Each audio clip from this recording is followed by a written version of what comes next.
ഇന്ന് തന്നെ ഡൗൺലോഡ് ചെയ്യൂ. കാണൂ നിങ്ങളുടെ ഫേവറേറ്റ് ഷോസ്.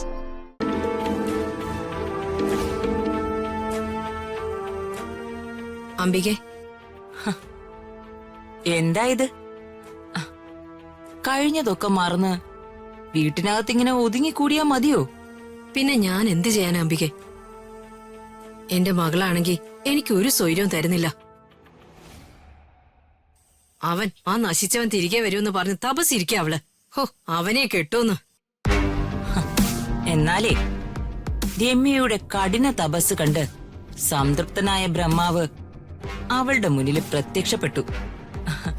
രമ്യയ്ക്ക് വരവും നൽകി. അങ്ങനെ ഋതികയും രാജുവും തമ്മില് ഏറെക്കുറെ തെറ്റിപ്പിരിഞ്ഞു. ഉള്ളതാണോ അംബികെ? ഞാൻ എന്തിനാ രുക്മിണിയോട് നുണ പറയുന്നേ? എനിക്കും രുക്മിണിക്കും രമ്യയ്ക്കും സന്തോഷമുള്ളൊരു കാര്യം അറിഞ്ഞപ്പോ ഞാൻ പറഞ്ഞതാ.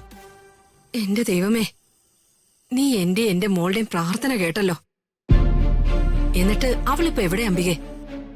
അവളെ അവിടുന്ന് കരഞ്ഞിറങ്ങി പോന്നു. ദേ, കരഞ്ഞുകൂവി ഇവിടെയൊക്കെ നടപ്പുണ്ട്. പുറകെ അവനും വന്നിട്ടുണ്ട്.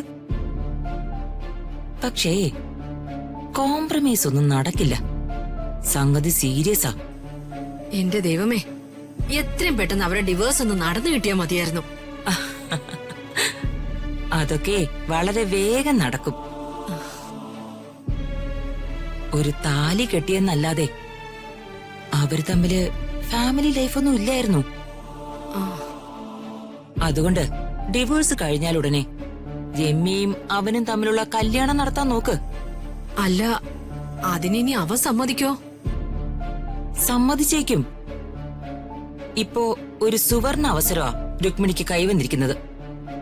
അത് മുതലെടുക്കണം. ബുദ്ധിപൂർവം അവനോടുള്ള ബന്ധം പുതുക്കാൻ നോക്ക്. നോക്കാം. അഥവാ അവൻ രമ്യയെ കെട്ടാൻ തയ്യാറായില്ലെങ്കിൽ അവനോട് പ്രതികാരം ചെയ്യാനെങ്കിലും പറ്റുമല്ലോ. അതിനെ കുറിച്ച് ആലോചിക്കേ. ശരി അംബികെ, ഞാൻ തന്ത്രപൂർവം വേണ്ടത് ചെയ്യാം. മറ്റൊരു പ്രധാനപ്പെട്ട കാര്യം പറയാനാ ഇപ്പൊ ഞാൻ വിളിച്ചേ. രാജുവിനെയും ഋതികയും തമ്മിൽ പിരിച്ചതേ ആ അമ്മണിയമ്മയുടെ കുരുട്ടുബുദ്ധി കൊണ്ടാ. പക്ഷേ അവരിപ്പോ ആ രാജുവിന്റെ മുറിയിലൊന്ന് പെട്ടുപോയി. രുക്മിണി അവരെ എങ്ങനെയെങ്കിലും ഒന്ന് രക്ഷപ്പെടുത്തണം. ഞാൻ പറഞ്ഞുതരാം.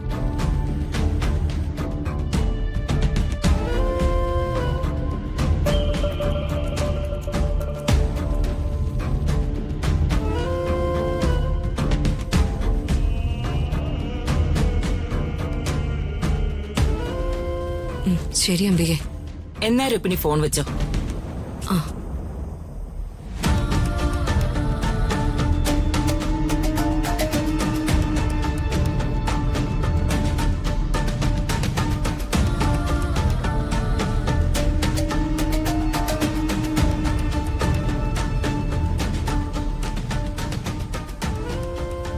ദൈവമേ, പോയവരാരും തിരിച്ചു വരുന്നില്ലല്ലോ.